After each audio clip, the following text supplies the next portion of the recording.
The values that I've always worked towards and that drive me forward have always been, work with integrity, honesty, and always be a man of your word.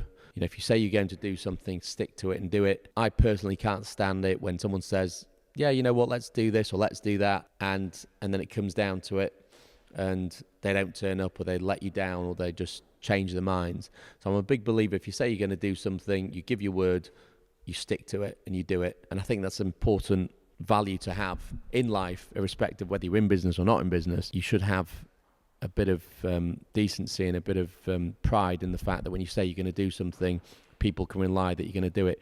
Even if it's something small, like you say, someone says to you, do you want to come to my birthday party in 2 weeks? And you say, yes, I'm going to be there. And then, on the day you say, oh, sorry, I can't make it anymore. That can be very frustrating for the person and upsetting for the person who you gave your word that you were going to attend. I think if you say you're going to do something, stick to it. I've always been very sort of alpha male-esque in thinking that, a man should be a man and do what he's got to do, and that is, provide for his family, build up an empire for them to be safe and to have a future, and also to protect them. And that's something I think, I personally think is very important for a man to do, and as part of my beliefs and my values for my family and partner. Other values, what else can we say? I mean, I think honesty is obviously very important in life, but it's also very important in retail, especially when you're selling high-value assets, because at the end of the day, if you lie about something, it only comes back to bite you in the ass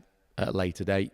You sell a car and you tell someone, it's got this, that, the other, or it's been here, there, whatever it is you promise, and then it subsequently turns out it doesn't, or it hasn't got these things, or you've lied about it, that will only come back to haunt you, and it will come back and will cause you more problems. So it is, I can never understand people that sell stuff or do stuff and try to get sort of one up on a customer only for it to bite them in the ass at a later date, and then they've got to then they've either got to fix it, or they ignore the customer, or they get a bad reputation throughout. I think it's always important to give your word and to be honest about it, and tell people exactly what you can and can't do, and therefore we're all then on the same page and know where we stand. I think having honesty and keeping your word are two of the most important values you should have in any business and in life.